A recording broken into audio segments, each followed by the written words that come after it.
Get your free copy of the complete tutorial at www.teachucomp.com/free.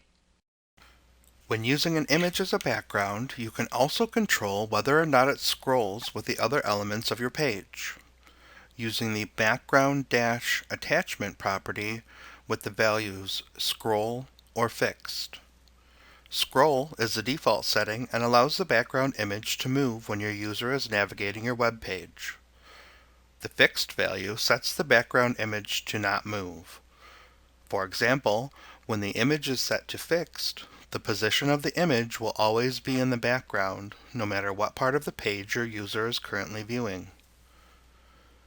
The on-screen example shows the body selector with the same background image and background repeat setting we used in the last lesson, with the background-attachment property and a value of fixed set. So your browser will display the background image, and when scrolled, will stay in the same position while the elements on your page move.